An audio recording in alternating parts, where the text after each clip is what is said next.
The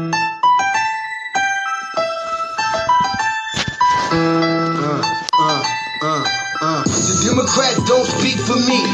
Speak for me. Speak for me. Republicans can't speak for me. Speak for me. Speak for me. A bitch ass nigga can't speak for me. Speak for me. Speak for me. You coon ass niggas can't speak for me. Speak for me. Speak for me. Listen here.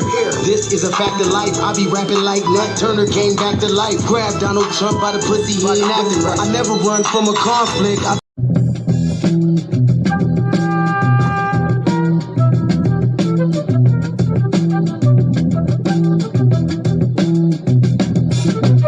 You will not be able to stay home, brother. You will not be able to plug in, turn on, and cop out. You will not be able to lose yourself on Skag and skip out for beer during commercials because the revolution will not be televised. The revolution will not be televised. The revolution will not be brought to you by Xerox in 4 parts without commercial interruptions. The revolution will not show you pictures of Nixon blowing a bugle and leading a charge by John Mitchell, General Abrams, and Spyro Agnew to eat hog maws confiscated from a Harlem sanctuary. The revolution will not be televised. The revolution will not be brought to you by the Schaefer Award Theater and will not star Natalie Woods and Steve McQueen or Bullwinkle and Julia. The revolution will not give your mouth sex appeal. The revolution will not get rid of the nubs. The revolution will not make you look 5 pounds thinner because the revolution will not be televised, brother. There will be no pictures of you and Willie Mae pushing that shopping cart down the block on the dead run or trying to slide that color TV into a stolen ambulance. NBC will not be able to predict the winner at 8:32 on report from 29 districts. The revolution will not be televised. There will be no pictures of pigs shooting down brothers on the instant replay. There will be no pictures of pigs shooting down brothers on the instant replay. There will be no pictures of Whitney Young being run out of Harlem on a rail with a brand new process. There will be no slow motion or still lights of Roy Wilkins strolling through Watts in a red, black, and green liberation jumpsuit that he has been saving for just the proper occasion. Green Acres, Beverly Hillbillies, and Hooterville Junction will no longer be so damn relevant, and women will not care if Dick finally got down with Jane on Search for Tomorrow, because black people will be in the street looking for a brighter day. The revolution will not be televised. There will be no highlights on the 11 o'clock news and no pictures of Harry armed women liberationists and Jackie Onassis blowing her nose. The theme song will not be written by Jim Webb or Francis Scott Key, nor sung by Glenn Campbell, Tom Jones, Johnny Cash, Engelbert Humperdinck, or The Rare Earth. The revolution will not be televised. The revolution will not be right back after a message about a white tornado, white lightning, or white people. You will not have to worry about a dove in your bedroom, the tiger in your tank, or the giant in your toilet bowl. The revolution will not go better with Coke. The revolution will not fight germs that may cause bad breath. The revolution will put you in the driver's seat. The revolution will not be televised, will not be televised, will not be televised, will not be televised. The revolution will be no rerun, brothers. The revolution will be live.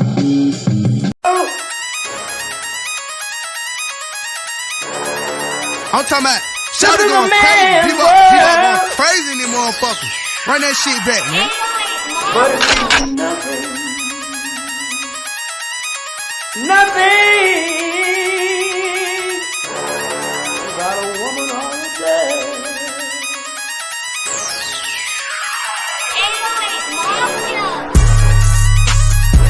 Man made the car.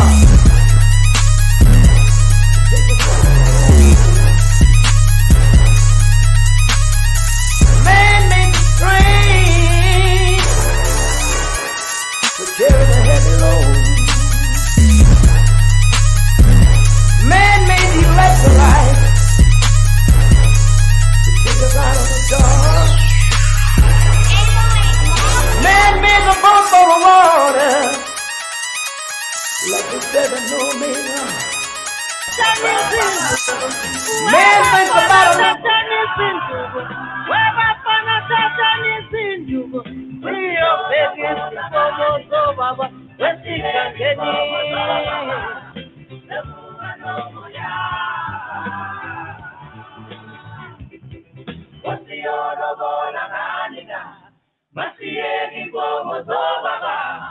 Grand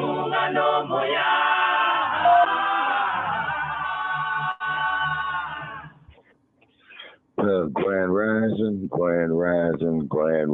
from Las Vegas, Nevada this morning. For Grand Rising with Shabaka and the Chase. Shabaka St. Corey here out of Las Vegas, giving me a call this morning, and that there was one and only Ms. Mary McGee singing the African Sunset. Grand Rising into the Mile High Income City. How you be? I'm doing great since my Broncos won last night. Man, later for them ponies, Broncos, man. God damn it, Shabaka. Just enjoy being in the basement. Enjoy being in the Well, we pirates, man. You know what I'm saying? Yeah, and guess what, ladies and gentlemen? Guess what? I just got up here this morning getting ready to make a cup of mud. Guess what? It's guys and real windy and cold outside in the city of Las Vegas this morning, folks. That looks like Denver. It's in Denver right now. We expect yeah, for people, so summer is over. At least out here it is, you know what I'm saying? Yeah, and I don't know what to say in that old raggedy state, you know, that is due west of us, you know what I'm saying? A state who refuses to give us our reparations. A state that want to sit there with its old punk-ass governor. We will give you a formal apology. Shut up. Man, what kind of whack-ass shit is that? Now, you tell me this morning, Brother Shay. I think we got Sarge on the line, Shabaka. Sarge, if that's you, if that's the one and only Sarge, just press 1 and you'll be live on the air.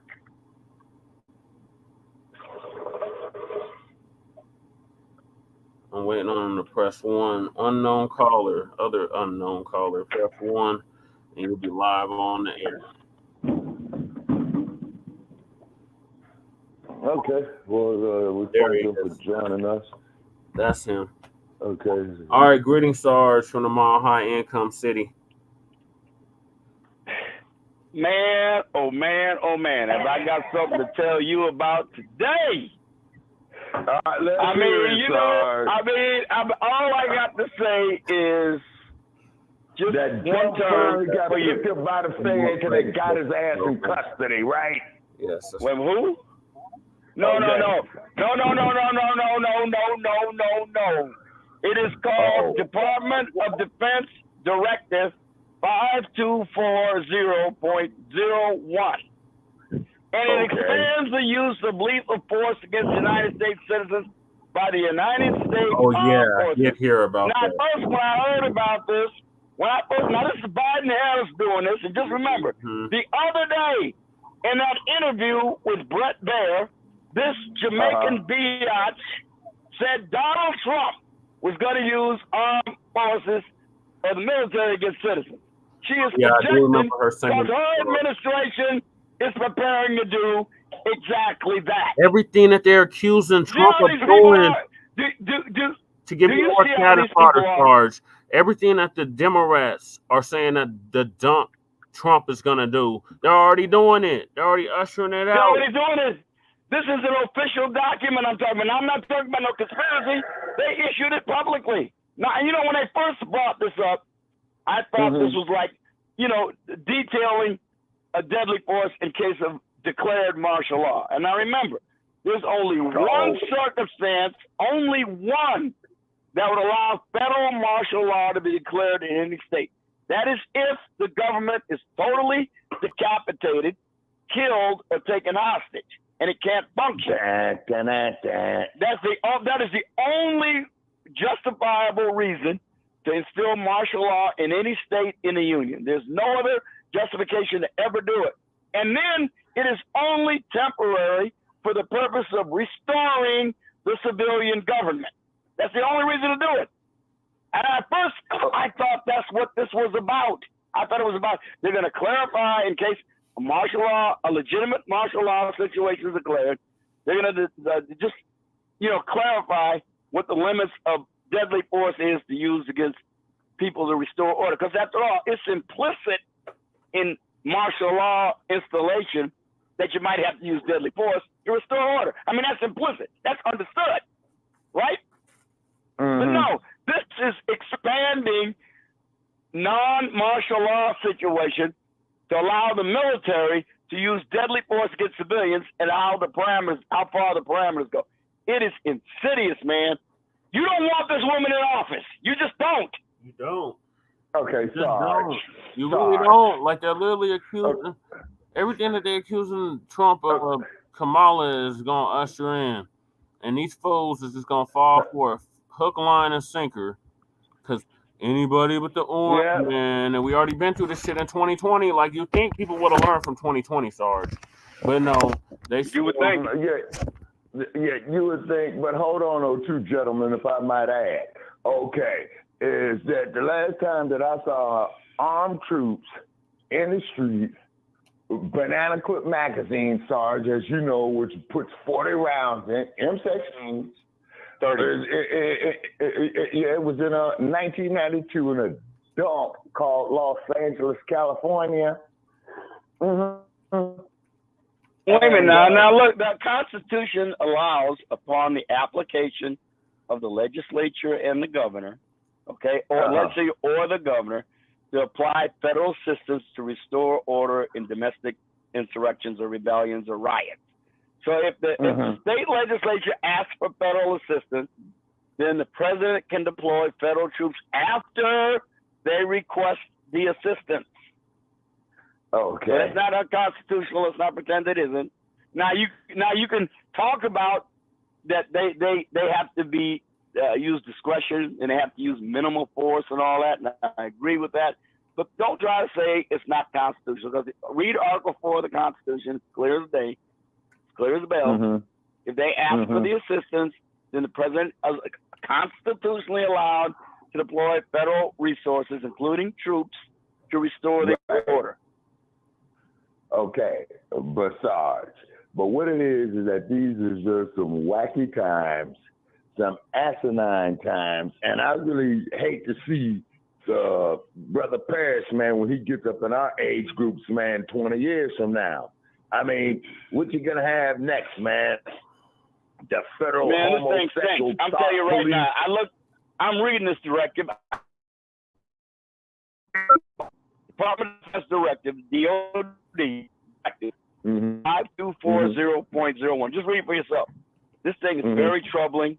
I think this needs to be brought immediately before the cackling hen, Kakala is bring it up to her and ask her, what do you think about this? What do you know about this? And what do you think about its implications? I want to hear somebody ask her that question. It sounds dangerous as hell. Because what it says, this is from this is page 13, Secretary of Defense approval, section C, paragraph 2. Assistance in responding with assets with potential for lethality or any situation in which is reasonably foreseeable that providing the requested assistance may involve the use of force that is likely to result in lethal force, including death or serious bodily injury. That's what they're talking about. They're talking about assisting in these cases. Now, after defining that, it goes on to say, it also includes all support to civilian law enforcement officials in situations where a confrontation between civilian law enforcement and civilian individuals or groups is reasonably anticipated. Such use of force must be in accordance with Department of Defense Directive 5210.56. Potentially is further restricted based on the specifics of the requested support. So there you go. So now they're expanding this to include ordinary law enforcement, not a situation with martial law, which again is implicit in the deployment of troops to restore order, that they might have to use deadly force in the process of restoring order. That's understood. This is an expansion of what is already understood. And it may be running afoul of the Posse Comitatus Act. So basically, from what I understand, Sarge, because like I said, I'm not in front of no devices right now, as I got to get up here and go get coffee, you know what I mean?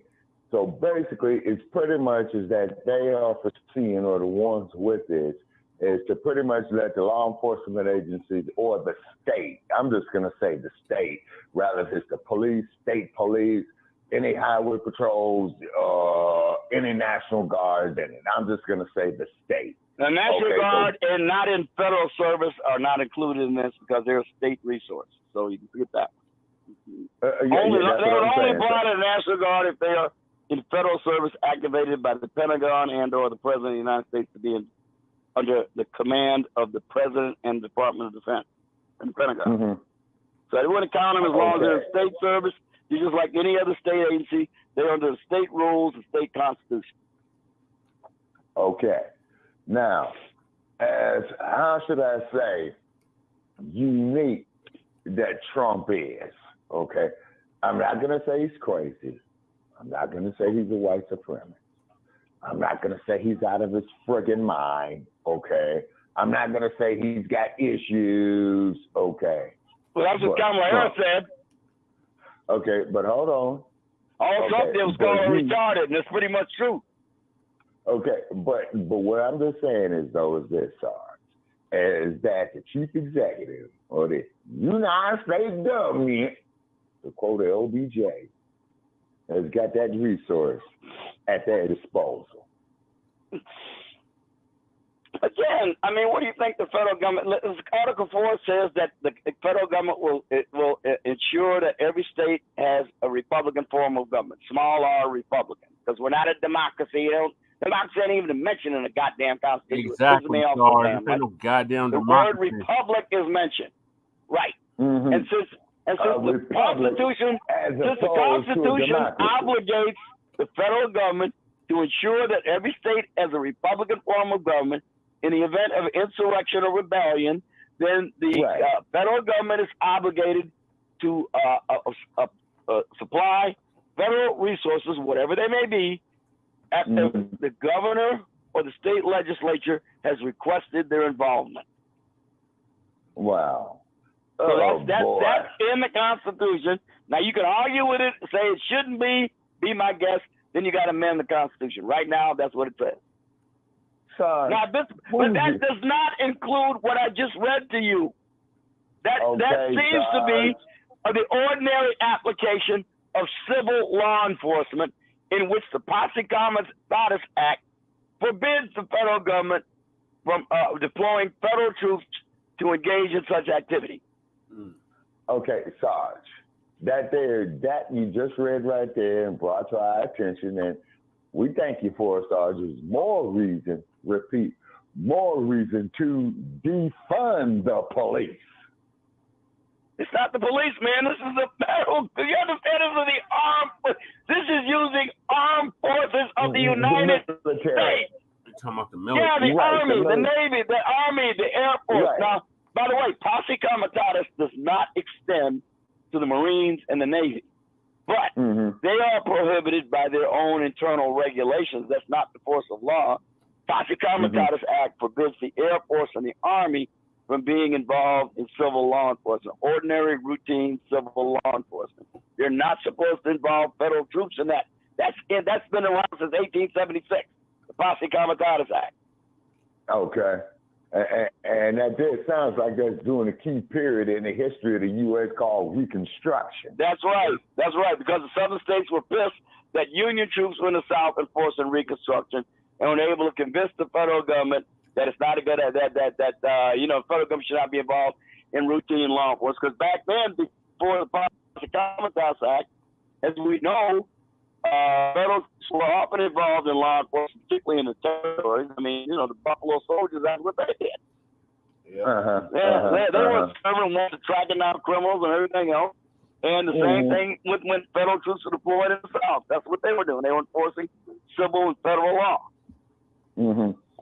So, but now we understand, since the Confederacy is no longer a threat, we now can see the Posse Comitatus Act is meant to protect the civilians from arbitrary and capricious use of the armed forces against them wherever they may be. But Sarge, Okay, I see your reason, and I expect your intelligence. Okay, and I'm not saying that you're lying. The only thing that what I'm saying is this: see, you just supported our premise for us as a people to become more and more self-sufficient. Okay, is because we need our economical independence. Because you got too many of these migrants coming over here, they're depleting all the resources. And the main ones who are suffering, and I agree with you, Sarge, is these daggone Democrats. Yeah, exactly. You keep leaving out Kamala and Biden, and their administration are allowing this shit. Oh, well, you don't get no argument from me on that there, Brother Perez, not at all in the least. Oh, yeah. You will get no argument from me and on now that. These they want to prioritize these goddamn illegal immigrants over actual citizens. Yeah, you see, that's the part of where I'm getting at. You see what I'm saying? That is where I'm getting at. Well, I hope you don't think that this thing is going to be used for the benefit of American citizens, and maybe some fool like Kamala Harris has already told us that, you know, she thinks she ought to be able to come into the sanctity of your home to get your legally owned gun to make sure you're being responsible for it. What do you think is more likely? Of them kicking in your front door, Sarge, disarm you with all your weapons. Remember what I told you about that speech she gave October 5th in Detroit? Where she said she's prepared to use force against social media platforms that don't police hate speech on their platforms. Yeah, she can use that against you. Exactly. She can use that against you and Jay. Exactly, Shabaka. And anybody else that's speaking against the popular version of the truth. Anybody else that's speaking actual factuals, not disinformation, misinformation, because now they consider the truth misinformation and disinformation. Misinformation. Yeah, that's why they was probably giving us all that bullshit that they sent us through in the last week, Brother Che. Also, too, Brother Che, just want to let you know, I got an email, man, you know, from my high-powered guest, man, you know, who we were scheduled to have, and Blog Talk decided to do his thing. They had stated, just let them know a date, you know what I mean? That they will get we didn't even read the introduction with us. You just went straight into it. Now wait a minute. Now, just think about it for a minute. What Kamala Harris is doing now in her whole campaign is said, look at that shiny squirrel over there, Donald Trump. He engaged in insurrection. He did no such thing. And not only that, he didn't do any of the unconstitutional things they constantly accuse him of. He couldn't get people to go along with him. And he just said, well, it's federalism. The states have authority in these matters. I can't mess with them if they want to do it. He didn't do any of the things they accused him of doing. Exactly. They're projecting. They're a bunch of damn hypocrites. But Shabaka, we didn't even read the introduction. Thank y'all for tuning in to Grand Rising with Shabaka and the Chase. Note, we would like to apologize for this past Tuesday show. Blog Talk Radio was having technical difficulties, so we will have to reschedule the show with Dr. Parks, unfortunately.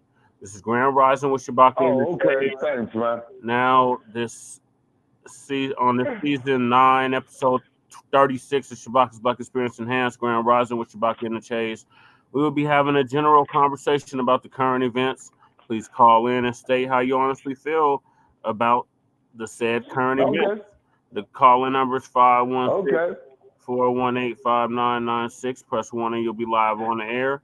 Let's discuss the general election and anything else you want to discuss. We would love to hear from the K-Hive and the dumpster supporters.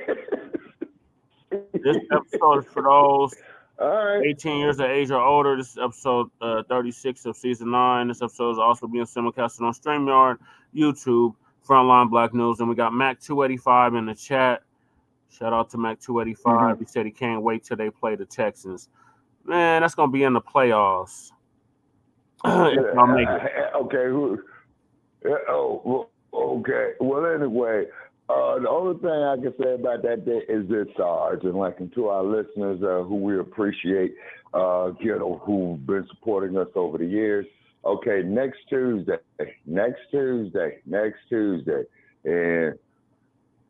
in 4 days, if I got my math right, okay, we will be doing the podcast, providing, of course, it does not collapse, okay, of the 50th 50th anniversary of the Rumble in the Jungle, and we all know what that was. So get ready for Ali Boumaier, Ali Boumaier. Yeah.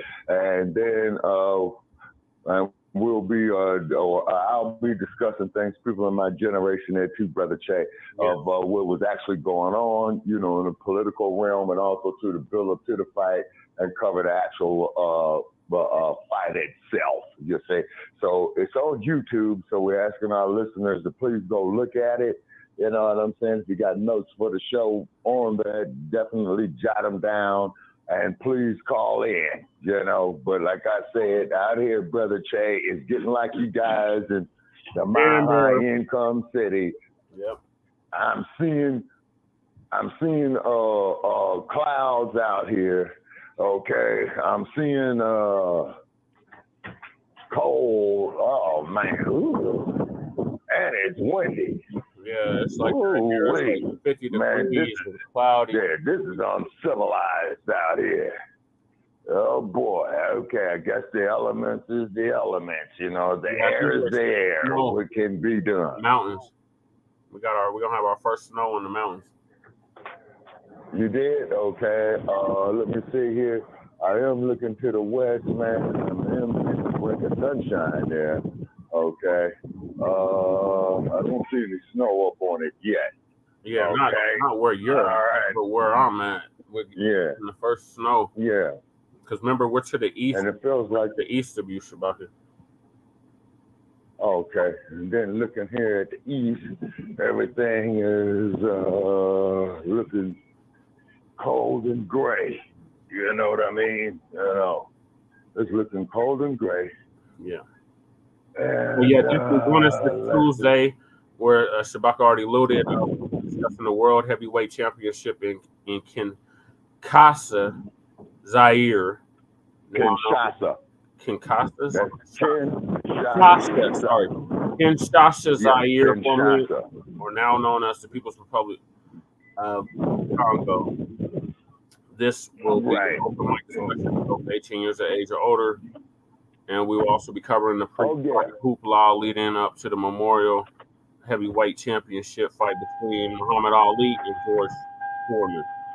The history of this time will be discussed as well, to the best of a memory of the host of the era, Shabaka, in which this event occurred.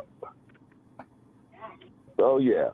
And then also, too, now, getting back to this current, once again, this political situation, in my opinion, everybody needs to get them a bug-out bag. Oh, that's because what SARS just read right there is very, very scary. Okay. Well, Shabaka, we've been calling for this for years. We've been telling our people to prepare for this type of shit for years. Oh yeah, we have. Yeah, we have. And then they look at us like we crazy and insane. But as SARS just pointed out, now the handwriting is right up here on the damn wall, and these people are still going to walk around with their thumb up their asses. I don't believe, man. They ain't going to do it. All these sleepy-minded Joes out here. You know what I'm the same saying? ones that voted for sleepy Jim Crow Biden. Yeah. And I don't think the dude is sleepy anymore, man. I think he's Twin's in the building. Shout out to Twin. SOB is demented. I see you, Twin. Appreciate you. Twin's in the building, Shabaka. I'm simulcasting on the greetings to you. Yeah, greetings to Twin. Is always a pleasure. You know what we got I'm Sarge saying? in here, Twin, and we got Sarge on the line, Twin. Yep. And then we got a pleasure. Now you're going to love this here, people. Las Vegas, Nevada, a high of 57 degrees this morning. Wow. It's 50 degrees right now in Denver. Out here. That's cold for you. Oh, well, you guys will get all 4 seasons on one day in Denver. Snow on one corner. Rain on the other. We got a motto out here. For those that don't know, sunshine on the other. You don't like the weather, just wait 15 minutes. It'll change. Oh, yeah, I've witnessed it. Oh, yes. You know what I'm saying? And then, too, is this here, ladies and gentlemen, going to be the last bona fide election with all this high-tech, computer-generated AI? You know what I mean? Yeah, look at your boy Musty Man. He done issued out iRobot. We already got the damn RoboCops. What's face Yeah, already? we knew that, Brother Chase. Yeah, we knew that. We knew that. Yeah, we knew that. You know what I'm saying? We knew that was coming 10 years ago. Yeah. You and I knew it 4 years ago. Yep, when they ushered them out and in I the knew good old that city they of were San Francisco. Yeah, and I knew that they were building those damn things over there, man, you know, before I even left the Bay Area, you know? And then also, too, Sarge. Also, too, is Sarge still with us? Yeah, he's still here. Sarge. Yeah, I'm still here. You know, I got to unmute myself because I do mute myself, make sure there's no background noise coming through. Right, and you do know this is Black Panther Party History Month, correct? I didn't know that, but I'm glad to hear that you informed me. Yeah, it's Black Panther and it's Gullah Geechee month. Yeah. Yeah. And what other month? What other month is it? Gullah Geechee. Gullah Geechee. Yeah. Oh, okay. So Clarence Thomas ought to be in on that celebration. He ought to be, but you know he's too much of a sellout. He done lost out. Oh, you did disassociate the man from his heritage. Huh? He disassociated himself. He don't make no bones about it. He's open and above about what his origins are. He's never tried to hide but that's just it, though, Sarge. Negroes like that, Sarge, you know damn well, not only are they morally wrong, but they are extremely dangerous. You know, them colors, they up their balls, you know, they're leaving and all that. See, this is why the spirit. I'm just saying, though, the man has never, unlike Kamala, the man has never run away from his heritage. He's been quite open about his origin. Yeah. As growing up, he's never tried to run away from it. He never tried to say he was Indian. No, okay, he never did. I'll give him that. He but he even wrote a book. He didn't say he was cannibal Asian. He didn't say he was South Asian. I got the book, Clarence Thomas, autobiography, my grandfather's son. He writes all about his upbringing in Pinpoint, Georgia. Yeah. Okay, down there in great state of Georgia. Well, that's the Maddox Wars, okay? But remember, he said he wasn't black, he was Clarence. Yeah, okay. What? Does not a man have a right to define himself? Remember when the Black Panther, speaking of the Black Panthers, what happened when the Black Panthers approached Clarence Thomas and said, hey, man, you going to get down with the struggle or not? I ain't black. I'm Clarence Thomas. Does not a man have a right to define himself as he wishes to? Yeah, that's his choice. But if you representing the people, then you should acknowledge that he clearly didn't. But wait a minute, but that's not that. But he was a judge. You don't represent the people as a judge. You represent. He had a whole dashiki on and red, black, and green talking about he was down with the struggle, and then when the Black Panther said, "Hey, you really serious about this?" Now I as an American, like Shabaka would say. So what are we saying? He's not an American? No, he is. But the whole point is he completely disassociated himself with the struggle. That's the whole point. Okay, maybe he didn't think he was the best fit for it. Oh my God, sorry.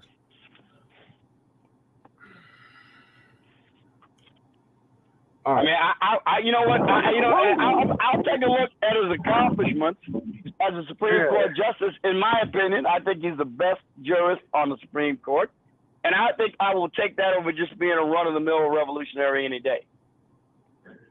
He's clearly not a revolutionary. He opted out of that in the '60s and early '70s. Okay, well, like I said, I think he's kind of been a bit more significant than that, being, like I said, the best jurist on the Supreme Court right now. How? When he's received $4 million in bribes since he took office in '93. Yes, sir. He's a crook. He sounds just like, some of them governors and judges and sheriffs and mayors there in the great city of Chicago, there in the great state of Illinois. They call me Governor Priester. And what did you say, Sarge? How many governors what the count is that has been incarcerated in the great state of Illinois? 8? Way too many. That's for damn sure. I lost count. Okay, Sarge. Okay, I mean, man, it makes no difference to me what a politician does. I mean, they all crooked. You know what I'm saying? Particularly out there in California when they call themselves, being so straight-laced and what have you. You know what I mean? And now I see these daggone fools are driving crazy in Las Vegas again. But at least they'll I tell you, when you got a record like Illinois, 4 out of the past 10 governors of Illinois has gone to prison. Rod Blagojevich, George Ryan, Dan Walker. So I mean, it's kind of hard. Illinois has just got a bad record with governors, it seems. And mayor. I forgot to include Otto Kerner. Oh my God. Okay. And Mayor Sarge. Okay. And we had 2 that got tried and acquitted, but those goes back a little bit further. William Stratton to the Al Capone and Lynn Small. Okay, and I take it these guys are like around Sarge the 1920s, like let's say pre-1935, I guess. Well, as I said, Lynn Small was indicted, but he was acquitted, and so was William Stratton. He was governor in the early 50s to the early, middle 50s to the early 60s. Okay, now what about Mayor Cermak, Sarge? Where Chicago, I rest my case, man. Chicago, okay. Wait, I gotta since we on Chicago, Sarge, do you think that Chicago's gonna go red in November? I'm not going to predict anything for any Democrat stronghold, but I'll say this much: it's more likely now than ever. Although I don't know if it will. I'm not saying that it will. I don't know. Because it's more likely now than ever in recent memory. That the Black Chicagoans said they're going to turn Chicago red. I heard Black Chicagoans say that. I never heard such a rising tide of it before, ever. Even when they were complaining about the government, they never thought about going over to the dark side. So I mean, I'm hearing that now, man. I'm saying, hey, maybe it's got some wind. Maybe there's some wind behind these sails. I don't know. I'm not saying one way or the other. Sarge, that's Chicago, man. Okay, I mean, what is to be expected? You know what I'm saying? That's Chicago. Yeah, but what's encouraging, though, is that black people are revolting. This plantation got too damn crowded. We ain't getting the welfare. The master is not giving us the clothes, the food, and the shelter like he's supposed to. Yeah, Sarge, then it sounds like they're getting smart. The illegal immigrants get brand new homes in Chicago. They're giving out all kinds of free goodies and giveaways to the illegals. I know they are. Do you think black people ain't noticing this? Oh, yeah. The Democrats got a new dance partner, man. City Hall. And that's why they told that asshole, Brandon Johnson, that he wasn't shit. And it was right. Man, the Democrats got a new dance partner. They leaving you off the dance floor. Yeah, they got a new but like I said, it's going to backfire on them because a lot of those illegals, they vote conservative. Exactly. Yeah. They don't want to get them to go. There are a lot of them who come here to work. I know this about immigrants who used to come over the border illegally. Not many of the ones coming out. The ones who used to come over the border illegally came here to work and take advantage of the opportunities offered by ostensibly free market system. And that's why they came here. And and they don't want to kill a goose that they think lays a golden egg. Uh-huh. Now, I don't know about the others. I'm talking about the kind that when I first encountered them as a police officer, those guys were always working at something. Mm-hmm. You know, they'd be working, they'd either be entrepreneurs, or they'd be contractors, or they'd be doing some freelance stuff, or they'd be involved in crime and be working their asses off at that. But they were working. They were working, my point. Damn, Shabaka, it's windy as hell. Shabaka on fire, y'all. Now, you better believe, I believe the majority of them now are coming over here for the goodie. They definitely coming over here for the goodie. And they're using that CP1 app to get over here. Okay, but Sarge, who's going to be at the back of the line again? Who's going to be the last one to get served? Well, who's going to be the one that's going to be marginalized? Who's going to be the one with his ass? And with these ass scratches and yassa bosses like Eric Adams. And tell me something. We love everybody, but we ain't giving you color nothing. Then we got to start voting no matter who. By virtue of their monomaniacal dedication to the party of I slavery, know, it's the Confederacy, and Jim horrible, Crow, who put themselves in that position? Black, well, okay, sorry. the boule and the so-called. Okay, black there you go. I rest my case. Okay, you get what you asked for. You get what you asked for. Okay, Sarge. Okay, the yassa bosses.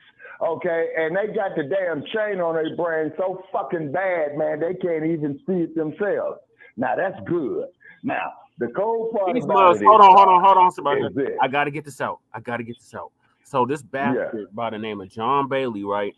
He got this thing called the Carl Black Roundtable. And Lady Che went to this event yesterday. These mothers lying straight to our community's face, talking about, oh, they're doing big things in California in regards to reparations. Oh, their Kamala's plan is gonna actually benefit black men. We went over her damn plan on Front Line Blacc News. That shit is a nothing burger. And these must sitting up here telling us, go vote. I don't know why the youth ain't here, because the youth ain't trying to hear that bullshit. No, that's it. That's what it is. Because in this day and age, brother Chad, I'm talking about the generations after you now, right? They're getting more wiser, okay? And then they're starting to see through the garbage of the that integrational bullshit of the late 1960s. Yep. You see what I'm saying? And see, Shabaka, what frustrates us youth so bad is we had the opportunity in the 60s to have whatever the hell we wanted. We had this country on its knees, literally begging us to stop bombing and looting and destroying shit all over the country, because the Black Panthers was just one of many groups that was giving the country hell, to the point where they was like, what do y'all niggas want? Boss. We just want we want integration. We want good jobs, boss. We want to at the same lunch counter as you, boss. We want interracial access, boss. That's all we want. We go with that, boss. So now, 60 years later, the generations coming up is like, what the hell? We could have had reparations in the 60s. Yeah. We could have had all this shit back then. Yeah, exactly. Y'all Negroes just wanted to sit there and, yes, a boss. Whatever you say, boss. Yeah, you the bow. Because they try to make it seem like, what really frustrates us is they try to make it seem like everybody was down with King, everybody was down with Malcolm. They were not. A lot of them Negroes, there was a whole interview where Malcolm X was giving a whole speech, and they went and interviewed this Sambo Rambo Negro, and he was like, they just need to stop making trouble. They gonna mess it up for the rest of us. So that's why we like, to hell with the elders, the olders, because the elders actually put in work. Olders are just old Negroes. Now hold on, Sonny. If you live long enough, you're gonna be old too. Because I remember way back in 1974, this guy who they hated because he refused to go to this place called French Indochina that they labeled Vietnam. Yeah, and he said that they ain't never called. And what it is. And then we set up here and allowed these mothers to come over here. And as soon as they set up shop, they turned on us. That's why Dr. John Hendrick Clark tried to tell us back then, we ain't got no goddamn friends. You want a friend, look in the goddamn mirror. And then on top of it too, brother, to your point even further, John Hendrick Clark says, is that when you get OTBs to join any black organization, okay, his words came last, okay, they're not there to help the organization. They're there to manage it within. See what I'm saying? Yeah. And then just like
I'm gonna try to connect y'all to the program. But yeah, as soon as I said that, they kick you off. Go ahead, Shabaka. Stinky Bird is endorsing the dump, okay? Yeah, we knew that. And he said he was going to donate $45 million every month until the election. And you would think that this bastard had any type of sense of humanity or decency, okay? That's about it. That he would be donating that there, something like that to the black community. No, he wouldn't. See, Sarge. But he identified they consider him African American, though, Shabaka. Yes, sir, I am. Okay, Sarge. And this is why I mean, Sarge, that he is a Boer and he is not no African. You can say that all you want, Shabaka. No, he's not. He's an American, United States citizen. He's definitely not an African anymore. He was. No, he never was. He was a South African citizen. I don't know what's wrong with you. I mean, you literally are ignoring international law and South African law, so it doesn't matter. Sarge, and look at the hell that South Africa has been through. Why do you think agree with you. And they're the majority. I agree with you, Shabaka. That's the frustrating part about it. Right. The majority. He is no longer a South African citizen. He has renounced his South African citizenship. He is a United States citizen. Africans with pale skin, blue eyes, and straight hair. Sorry, Sarge. Okay. Well, so what is Idris Elba doing calling himself a British subject? So, because he is the subject of mental slavery. You see what I'm saying? And then no, he is a British subject, sir. Comes off the continent he is a British subject. Sarge. He is. But he's not an African. But he's not an African, Sarge. Okay, Sarge. What it is he's just like these brain dead, ass scratching, yaka boxing ass Negroes here in the United States. You about that? I was Charlie Shows, boy. You know what I'm saying? I'm sitting Cheerio and pip. Man, go get you some damn soul shit. Okay, Shabaka, what you are doing is lamenting a state of affairs that you wish existed rather than one that actually does.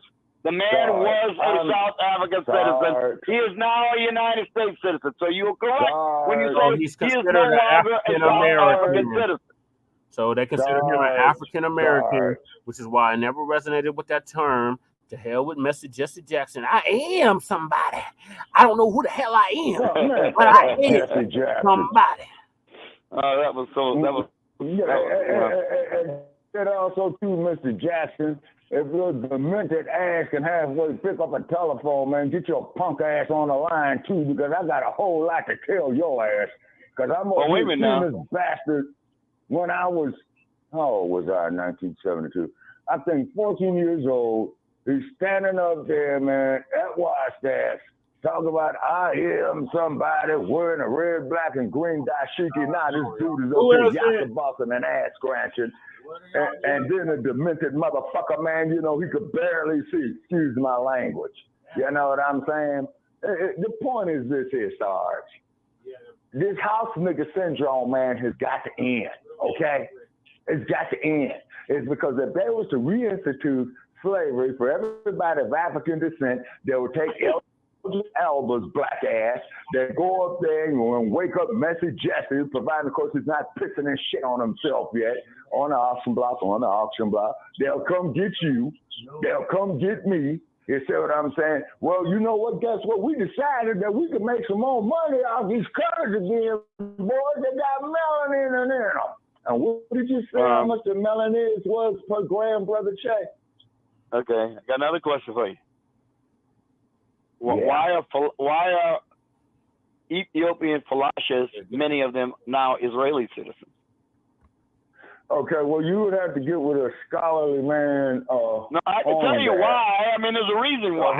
It's not a hidden. Hold on, Sarge. Hold on. There's a reason why many of them are now Israeli citizens. Because they went voluntarily to Israel and they requested Israeli citizenship, and the Israeli government granted it to them. That's why. But they okay, hold on. But they also, too, Sarge, had rejected a lot of them as well. Okay. You see what I mean? Obviously, they weren't going to airlift a whole bunch of them there.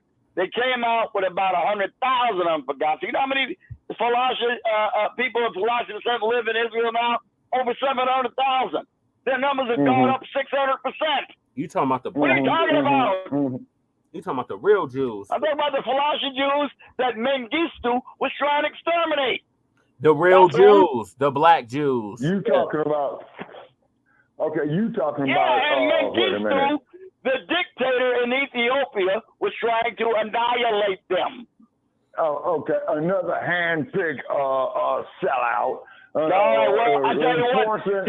tell you what, the Israelis were better for them than he was, now wasn't he? And he was their black brother. But the Israelis did better by them than he did. Sarge, but once again, please read my lips.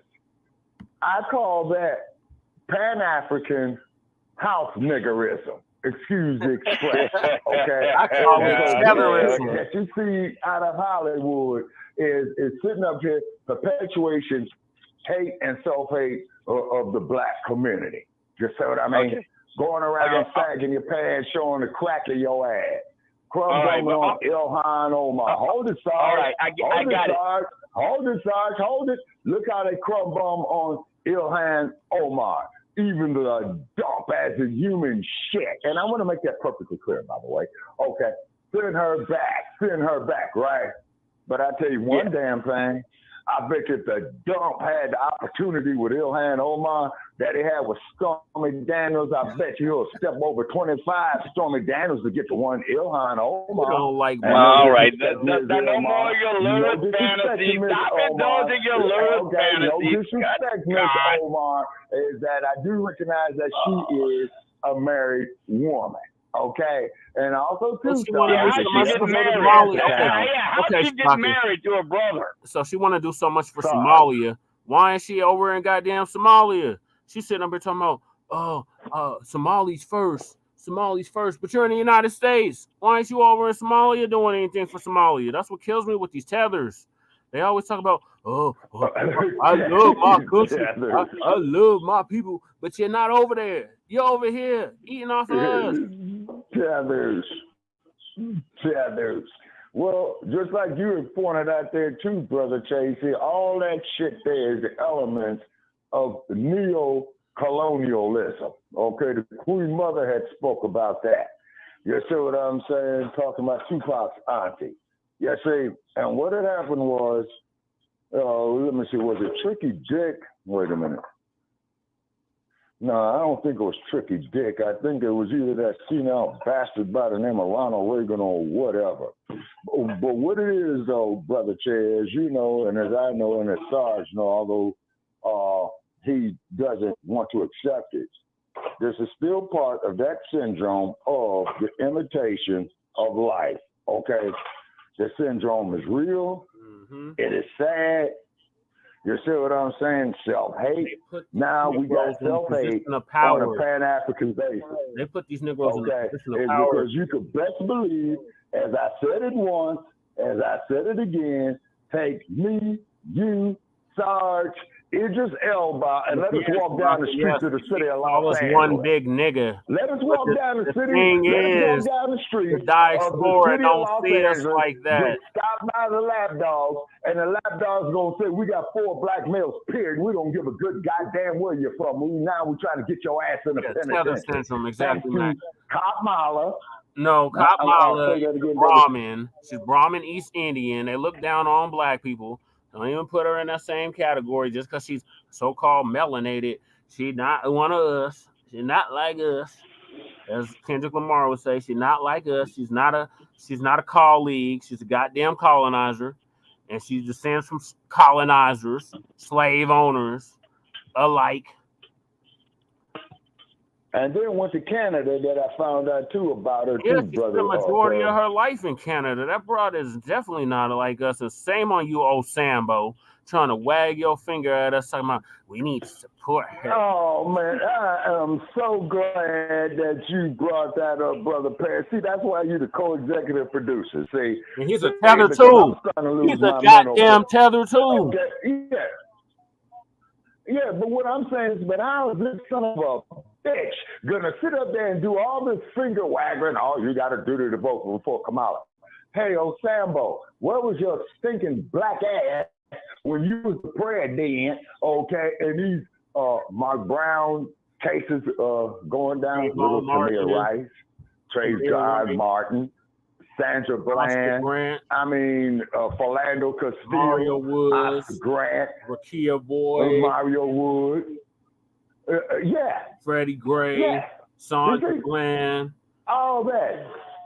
Yeah, all that. So where was this son of a bitch at when he was the president of the United States? And you mean to tell me that him and Michelle couldn't get up there and says, hey, you bastards over there, the FBI, I hate to be the bearer of bad news. You clowns are no longer going to be sitting in your cars. I need you to go up there, kick in the front doors of them cops that murdered them unarmed black people, and I need you to throw them off into federal custody and hold them indefinitely. Charge murder in the first degree. Say, also, too, hate crime. Yeah. See, now, just like you said, Brother Che, and I want to get your feedback on this here as well, too, Sarge. Okay, what happened how come to the federal hate crime bill? How come they're not implementing the George Floyd Act? You see what I'm saying? And George Floyd was murdered, Sarge. With us, but still, Kamala at Tyree Nichols' funeral talking about, I'm going to make Biden in Congress sign the George Floyd Policing Act. I'm going to make it happen. Okay, Kamala. In other words, and ain't nothing happening. That man pimping us worse than a $2 hole. You see what I'm saying? Excuse my language, ladies. You know what I'm saying? Who listen to the playbacks on it. but this is just frustrating. And then too, Sarge, like you, being a black man in America, every time I get behind the wheel of my vehicle, hey, am I gonna make it home alive tonight? Are my loved ones gonna make it home tonight? You know, when they get in behind the steering wheels of their vehicles. You see what I mean?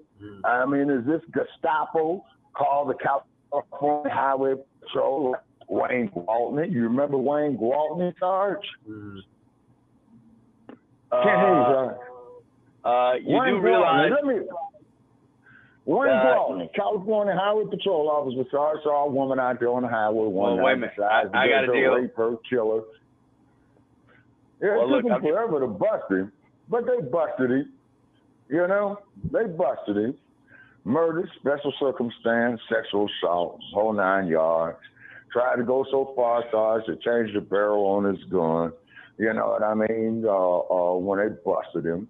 And then when they served a warrant on him, man, they went down in his basement and they found there was a gun and a revolver that he had used in this brutal murder of this woman.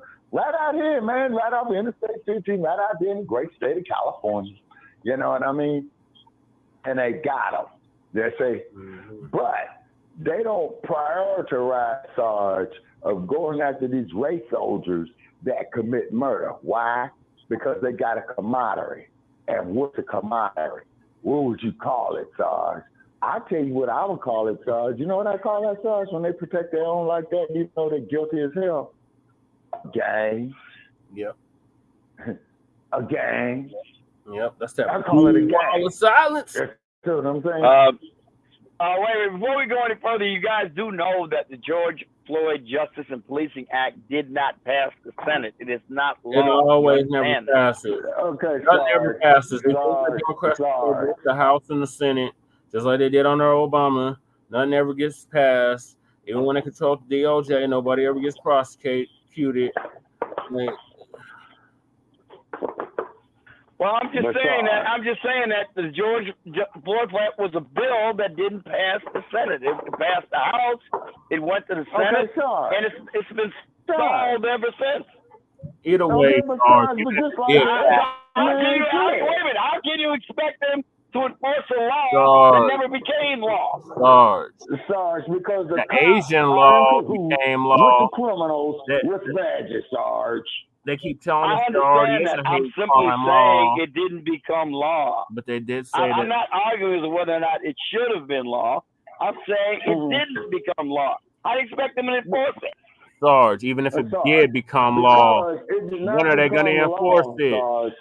They got all these laws on the book. And then the laws they want to enforce. Well, I know they're not going to enforce it if it didn't become law. Sarge, but there's already hate crime laws on the books. Facing the death penalty, Sarge. I got to agree with that. I don't think it was necessary. Facing the death penalty, Sarge. Okay. Who should have been facing the death penalty? Okay, and then also too. Wait a minute, who should have been facing the death penalty? The race. Who should have been facing the death penalty? And then among the two bastards who stood by. Wait a minute, you mean in Minnesota or the federal court? Because there's no death penalty for that in the federal court. Sarge. I'm talking about an act that is wrong within itself. Now, hold on, Brother Che. Correct me if I'm wrong. When I studied the basic concepts of criminal law, it stated clearly that you have acts that are wrong within statutes. And you have acts that are wrong within themselves. There's torts, and then there's Well, it'd be kind of wrong to just give somebody the death penalty for offense that doesn't exist in law, too, wouldn't it?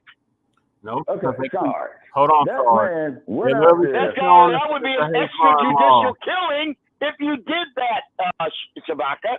Well, but sorry, the man committed murder. Brother Chair and I watched that video. No, that is very much No, Sarge. That was clearly murder. I got 2 autopsy reports Sarge. that differ. I got 2 autopsy reports commissioned by the family that say otherwise, perhaps. Sarge, you're not going to pull a 9/11 on us and tell us our lying eyes and see what we seen. We literally seen this. No, I'm not going to tell you. I'm telling you. On What I'm telling you George is Floyd's that neck. an autopsy does not agree with what your eyes say you saw. Okay. Sarge. Okay. What Let is me the ask you a autopsy? question. Then what do we do? You want me to Okay. make up the Three autopsy different report? autopsies, Sarge. Okay, Sarge. Which one is valid? Which one is not? There's 3 different autopsies. That's how we determine causes of death Sarge. in murder cases, in case You you got guys 3 forgot. different autopsies. Okay, we know that, Sarge. Come on, Sarge. Sarge, I lived in a county called Los Angeles County, man, for at least 45 years, where to me, you had one of the most objective and one of the most cleanest coroners, the one and only Mr. Thomas Noguchi. Because many times, the lapdogs that went down there and they asked Noguchi, well, man, can you fix this? Can you fix that? He says, no. He wasn't doing it. Noguchi did an autopsy on RFK. He did the autopsies on Marilyn Monroe. Okay. He did the autopsies on William Holden and Natalie Wood, just to name a few. Okay. And they would approach Noguchi and he would tell them no. Just like look at Dr. Henry Lee in the O.J. Simpson case, Sarge, that we spoke about earlier this year when O.J. cashed in his chips. Well, I see this. Something not right. All right. So then what you are doing right now is speaking to the integrity of medical examiners. Now, do you have any reason to doubt the integrity of the medical examiners who rendered the opinion in the George Floyd case? Now, you just spoke to the integrity of Dr. Noguchi. Now, do you have any reasons, and state them if you do, and be specific, to doubt the integrity of the medical examiners who did the autopsy on George Floyd? Okay, Sarge. Just answer. Do you or don't you? Okay, hold on, sorry. Yeah, I do. I got Brother Che. All right, tell me why. Tell me why. Okay, because Brother Che and I myself, we had looked at the video. What is it? About 30 times between the two of us, Brother Che. Easily. And we got it down to about 9 minutes and 2 seconds where Mr. Floyd went limp. Yep. So what that means is that the fluid that we saw up under the car, I thought it was antifreeze, but it was urine. Yep. Okay, it hit me was urine. So which means is that when you expire, you're gonna defecate and your bowels are gonna empty out, and so is your what do they call that? Your urinary. Your bladder. Yeah, your bladder. And you saw Mr. Floyd go limp. Then when the paramedics came there, okay, they didn't try no resuscitation. They simply picked up Mr. Floyd, no disrespect, and our sympathy goes to Mr. Floyd's family, but they still had him handcuffed, Sarge. Now, Sarge, in the great city of Los Angeles, when the LAPD, when they go out there and murder the unarmed black people, right? Do you know what their policy is, Sarge? This is bizarre. All suspects, rather dead or alive, are to be handcuffed, okay? All righty, and then that sick son of a bitch, and may he rest in piss, by the name of Daryl Gates, you know what I'm saying? He enforces that policy. And by the way, Sarge, did you ever read Chief yet, Sarge? You promised me 6 months ago you was gonna read it. I still got it. And look, you got to see the pile of books I'm getting to it in turn. I got a pile of books. I read one, I move it to the shelf, then I read another. It's still down there toward the bottom. I'm getting to it slowly but sure. You have no idea how many books I read. Okay, so basically, Sarge, you put it there to the bottom of the barrel, well, right? It was at the bottom. You're a big pile of books, man. My pile is literally 4 feet high. Sarge, well, I think I got you beat, man, about 6 inches. But I got lots of things to do along with that, So, I mean, I'm just saying. That's why I haven't gotten around. Okay, but Sarge, the point is this, okay?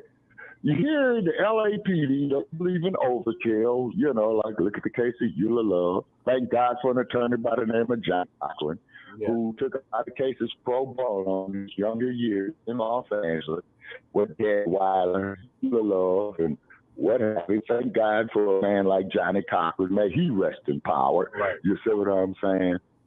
But Sarge, the policy that all suspects are to be handcuffed, whether dead or alive. All right, let me explain to you the reason for that policy. Let me explain to you the reason for that policy. First of all, a police officer. I want to hear this. First of all, a police officer is not someone who can determine death or cause of death, and they're not supposed to assume someone is dead because they appear to be, unless maybe their head is missing. Then they might be allowed to make such a conclusion. When you see a person and you're arrested, you just shot him. You just shot him. He just tried to kill you, and he appears to be dead, but he couldn't. And that doesn't mean he is. I mean, I can give you all kind of instances where somebody appeared to be dead, and they came up and they inflicted either serious bodily injuries or they killed their attacker. And by the way, they could be dying and look dead and still revive enough to kill you. It's happened before. That's the reason for Sarge. That way it eliminates what's the harm? What is the harm if they're dead? Wait a minute. If they're actually dead, what is the harm that's done? If they're actually dead. It's to ensure that they don't make a mistake. They're not pathologists, and they're not medical examiners. They don't determine the cause of death. Okay, Sarge, once again, you just proved George Orwell's point. Police guard, you're chosen for superior brawn and lack of intelligence. And you suspect what is the harm if they're dead? If they're not dead, okay, then they weren't dead. That's the reason they didn't come. If they're dead, what is the harm? You're going to hurt them more? Okay, Sarge, the point is what I'm saying is the police guard is chosen. Okay, Sarge, the police guard is chosen for superior brawn and lack of intelligence. Now, you are a very, very intelligent man, Sarge. You know how to emphasize napkin holders, things of that nature. Utilize. Right there. You know how to utilize. Okay, all right. Okay, Sarge. So you're an exception to this rule. I give you that. Okay. All right. Now, Sarge, I'm sure you worked in these kangaroo-ass courts. Okay, and believe me, boy, you got some kangaroo judges for real. You see what I'm saying? And then on top of it too, Sarge, you know, the few times that I've been up before a judge in the great county of Los Angeles County, down there. Okay, do you know I was scared to shit, man, of black judges, man? You know what I'm saying? Really, I was. Scared to shit of black judges. I would like to inform you of something that's in the news today. Oh, Lord.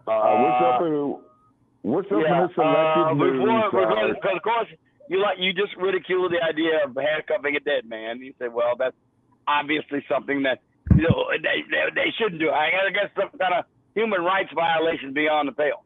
But I'm just reading this story today about a man who was he was an organ donor, and he had agreed to have his body parts harvested in Kentucky. And his name was Thomas T.J. Hoover II. He had declared brain dead, and the surgeons were taking out his organs at Baptist Health Richmond Hospital in Kentucky. And he came to life when they were testing his heart for transplantation.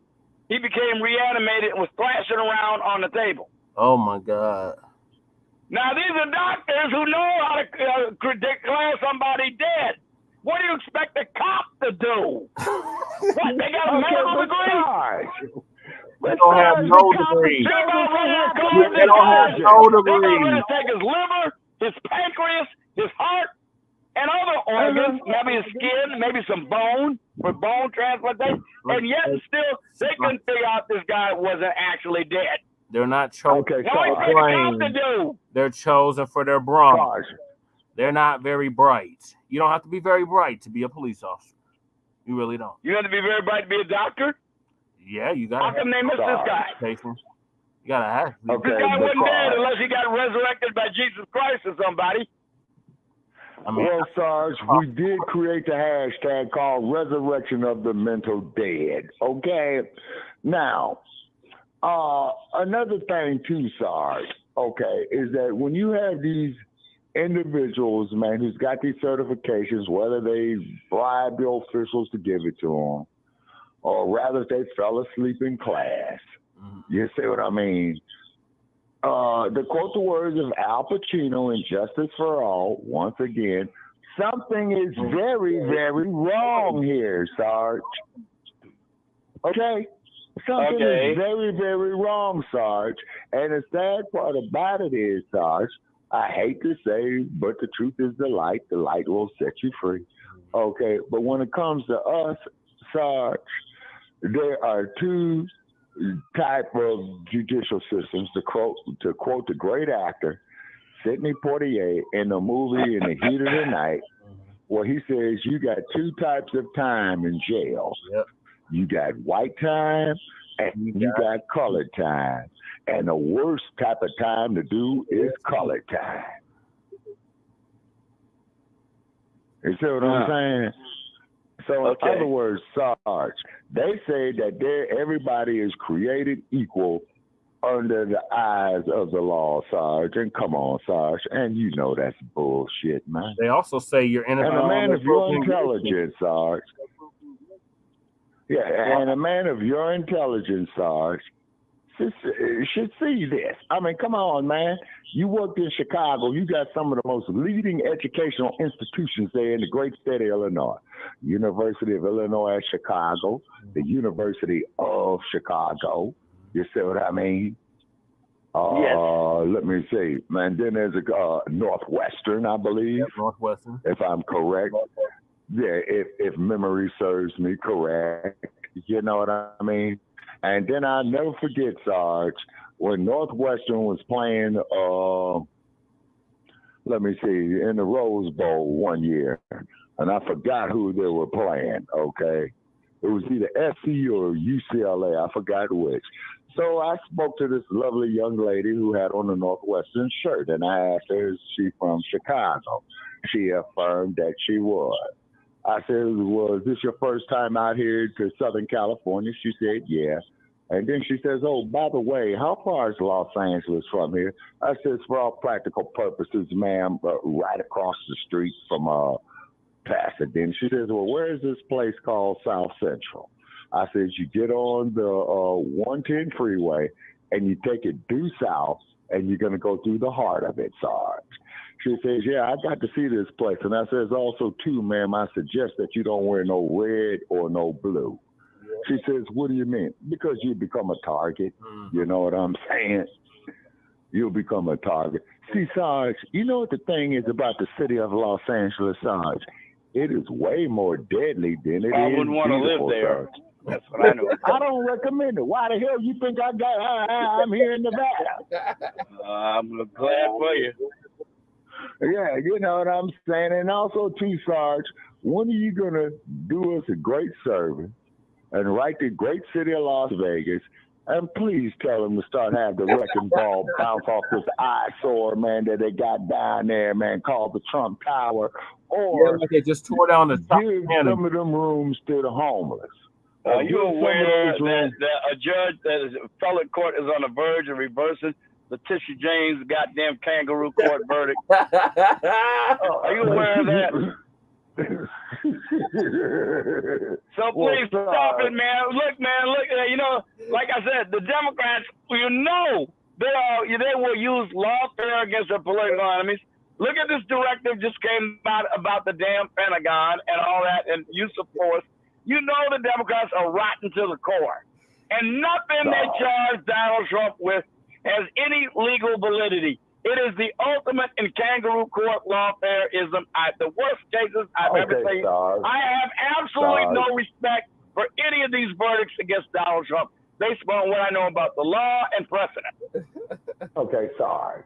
Here's what they need to do with the dump as a human shit. And I want to make this perfectly clear.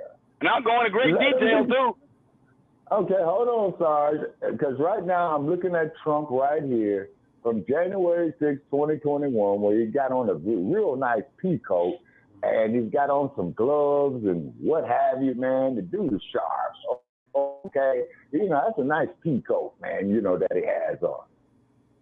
send his ass to Alcatraz Island, Sarge. Leave it there as it is with the rats, the falling down walls, and what have you. He has a great view of the Golden Gate Bridge, Sarge. Okay, he's surrounded by Frisco Bay, which is only 90 feet deep at its deepest point in Frisco Bay, Sarge. It's full of sharks. You see what I'm saying?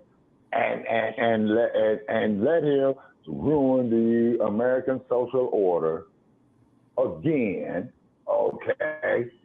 All right, so down to the last. If the court withheld information that the public otherwise had a right to access solely because of potential political consequences of reading it, that withholding could itself constitute what I was reading a ruling by Judge Chetkin right there. Okay. Before we close out, I wanted to get Sarge's thoughts on that interview that Kamala did with Fox News. Oh God. Oh man, what a train wreck. You know what? I gotta call Kamala Harris, man. She is a disassociative vice president. Yeah. I mean, she literally gets up there and acts as though her administration had nothing to do with the affairs of the United States for the last 3.5 years.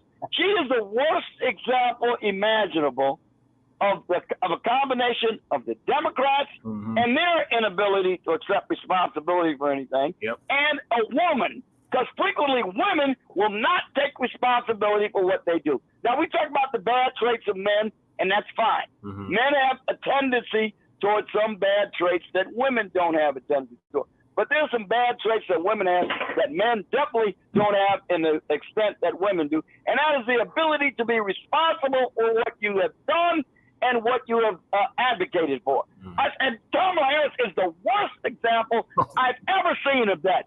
Now, she gets up there, and the minute she's asked about how many illegal, this is a basic question, estimate how many illegal aliens your administration released in the country. What does she do? She talks about some stupid fucking bill that they advocated for, and that was radically changed from its inception, when it was about resources, more Border Patrol agents, more immigration judges. That was pretty much it. More money. But it got changed into a pathway to citizenship bill and a bill that would legalize 2.5 million illegal aliens a year, which is why the Republicans completely rejected it. We had 6 Democrat senators who didn't want to go along with it either. But she goes on to do that. Wait a minute. Let me finish now. Let me finish. She goes on to do that, and she deflects to this bill that wouldn't have done a goddamn thing any goddamn way to stop the tide. And then she says, that's the reason why we got the problem, rather than her just repealing 84 executive orders that Trump had in place that had made the border relatively secure. She is despicable with that sort of shit. She does it all the goddamn time. And then on top of it, she had the nerve to say, when asked the question about whether or not the grieving families had a right to expect an apology from her, rather than get a direct apology for any involvement her administration may have had in their death, no. She speaks about it like she's watching a historical event from 100 years ago. You know, it's a tragedy. Oh, nobody argues. It was a great big tragedy. But Donald Trump didn't pass that bill, and he got me. I hate this woman. I'll never see anything like her. Okay, hey, amigo. I ain't going to tell you I'm sorry, man. I despise and loathe this woman. Okay, you just supported that call for fucking reparations and thing. No reasons for the reparations. A real leader has to be able to take responsibility. Right. Winston Churchill would have done. Now, Winston Churchill, he did fuck up from time to time. And you know how he expiated his sin for the Gallipoli and the Dardanelles campaign, which was a military disaster and resulted in the deaths and wounding of thousands of New Zealand and British soldiers. He resigned his job as First Lord of the Admiralty, reinstated his commission in the British Army, and went into the trenches as a battalion commander to expiate his sin. See, that's accepting responsibility. That's what a leader does by accepting responsibility. Right. Kamala Harris Wait a minute. Kamala Harris is utterly incapable such a thing. Mm-hmm. She would never make such a gesture. Okay, now riddle me this here, Sarge. Why did Trump's former chief of staff say that Trump is the worst thing to have as the president? I mean, his former chairman of the Joint Chiefs of Staff, who was his name? General Milley, I believe, Brother General Milley, yeah, the traitor who called up his Chinese counterpart and said, don't worry, if Trump wants to do anything with you, I'll give you a heads up first. That bastard should be stood up against the wall and shot. Oh, sorry. That's not all he did. That's not all he did. He did more than just that. To undermine his commander-in-chief. His commander. This guy Milley's a piece of work, man. I've watched this guy. He is a 4-star general, and he doesn't sound like any 4-star general I've ever read about and admired to any degree. She is the worst. So if you want to cite him as an authoritative resource, you be my guest. I ain't gonna do it. I think he's a piece of slime in a slime bucket, and he should have been court-martialed. Okay, but Sarge. Okay, but doesn't this hypocritical document called the U.S. Constitution that states that when the government control of the military, they take orders from the president. Okay, but Sarge, when the government commander-in-chief. Oh man. You got this bastard Milley running his own damn foreign policy, for Christ's sake. What else do you think he is? Okay, but Sarge. Who elected him? Okay, but Sarge, the whole point is what I'm saying is, man, rather it be bureaucracy, rather it be incompetence, rather it be crooks. And ladies and gentlemen, I want to make this perfectly clear that I am not a crook. The Constitution says, Sarge, okay, that when the government goes whack, that the people have a right to change the Declaration the government, Sarge, and not. Okay, I'm not doing that. Don't blame me. It ain't me. Okay. No, it's not all this noise is coming from me, you guys. Okay. All right, but Sarge. Okay. But even Joe Gibson said this, and when you and Bianchi and what have you was on Joe Gibson the other night. Okay. The people, man, have a duty to change the form of government. Declaration of Independence. Okay, now Sarge. Okay, now another thing too, Sarge. Okay. By the way, before you go any further, the Constitution does not have a mechanism to allow its violent overthrow. It does provide a mechanism in Article 5 of the Constitution, 90 which allows seconds. for amending it and/or abolishing altogether with a constitutional convention and completely rewriting it. But it does not allow for a violent overthrow. There is no mechanism in the Constitution that allows for the violent overthrow of the Constitution. Now, if you're going to have a revolution and you succeed, then you will have done it. That's okay. I'm simply saying there is no mechanism in the Constitution for its violent overthrow. It says it's got to be peaceable. That's why they put Article 5 in the Constitution. 60 so that people seconds. can completely alter the government. They can completely rewrite the Constitution with a constitutional convention. All right, and on that note, hold on, Shabaka. You hear what I just said? You understand what I just said? Shabaka. Okay, hold on, Sarge. But when was the last time they had a constitutional convention, man? They never had one. The mechanism is there, what I'm trying to tell you. Point. Sarge, okay, it's called bullshit. All right, answer my question in this then. How many times has the Constitution been amended there, Mr. Smarty Pants? How many times? How many times has it been amended? Yeah, 27 amendments. The first 10 on the Bill of Rights, and since then, it's been amended 17 more times after the Bill of Rights. Okay, but Sarge. So it does get changed. 10 seconds. Okay, but hold on, Sarge. Okay, you got these whorish-ass politicians. Oh, God. We're going to overtime. Don't let me hang up. Shabaka, we're in overtime. I got to end the show because I got people coming in to do work on my apartment. So thank you. Yeah. All right, okay, so let's make our closing statements. Okay, so we could have a complete show, and I see Blog Talk decide to let it work some of the time, you know what I mean? And then, Sarge, if you speak to Joe Gibson before I do, man, when he said write that letter and mention that case, I think it halfway got Blog Talk's mind right, you know? Just like Cool Hand Luke, you got your mind right, Luke, you know? Okay, I think so. You know, give Joe my regards on that one. Oh my God! All right, now I'm hearing a bunch of sirens coming. Episode 36, Grand Rising with Shabaka and the Chase in conjunction with Front Line Blacc News. Make sure y'all join us tomorrow for Front Line Blacc News, season 4, episode. Ooh, we on 30 now. Episode 30. Okay. One of the Front Line Blacc News. In the meantime, make sure y'all like and subscribe. Hold on, I'm hearing a bunch of sirens outside. Hold on.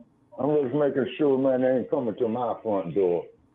Okay, they passed. Make sure you can start off my Frontline Blacc News on YouTube and Facebook, The Revolutionary Agenda on YouTube and Facebook, and of course, Shabaka's Black Experience Enhanced on Facebook and Twitter, now X.com. So peace, love, light, reparations and separation, and Black empowerment. Sharon Crewman, just. Oh, by the way, folks, I just like to. Damn it, Sarge. Make it. I just want to tell y'all that there's a very serious step now to create a constitutional convention. It's called Article 5 Convention of States. They got a website. They got delegates already lined up throughout the country. They don't have enough yet, but they're working on it. And you might want to add your input to it, because every citizen in the United States is free to provide their input into what they think the Constitution ought to be changed to. They are actually trying to convene, for the first time in the history of the United States, a constitutional convention to partially or completely rewrite the Constitution of the United States. I got to admit, I'm kind of scared by that, but the Constitution does allow for it, and they're doing it by the law. They're like 200. Okay, now let me ask you this. I wish you could put. Okay, are they going to put a reparations clause in that there for us? If you could get enough support for it, then yes, they would put it in there. It would be constitutional then. You got to get support for it. You can't just say I want it and I get to impose my will on you without their consent. That's not the way the Constitutional Convention works. You got to convince them. You put it in there. Okay, but Sarge, do you know what the main obstacle is going to be to that on the reparations? People oppose it. That's why they got a right to. No. The main obstacle to that is, Sarge, would be zippity-doo-dah, zippity-day. I got plenty and nothing's plenty. And on that note, thank y'all. You got too many damn I'm saying you got to persuade. We got to have a consensus. If you could convince people for whatever reason, they got a right to have their opinion no matter what it is. You got to convince them to change it and get them to put it in there. Okay, and if you can do it, then guess what? You will have changed the Constitution, and reparations will then well, we're going to have to do a special edition on that or something, but we got to wrap this up. So thank y'all for tuning in to Grand Rising with Shabaka and the Chase, Season 9, Episode 36 of Shabaka's Black Experience Enhanced. Like I said, join us tomorrow for Frontline Blacc News, and join us this Tuesday for the Rumble in the Jungle. Ali Boumaye. Ali Boumaye. Ali Boumaye. Ali Boumaye. Okay, ladies and gentlemen, and I'm out from Sin City, Nevada. What do you want to go out with? Commonly referred to as Las Vegas. Okay, we want to go out there with Bumping on Sunset by the one and only Mr. Wes Montgomery. Bumping on Sunset. Okay. Thank you, Sarge, for joining us. Thank you, Mac and Twin, for tapping in the chat. What is the name? I can't find it on here, Shabaka. Bumping on Sunset, Bumping on Sunset. Oh, it's just Sunset, right? Okay. Then go out with Ship Ahoy. Okay. All right. Thank y'all for tapping in. Peace. All right.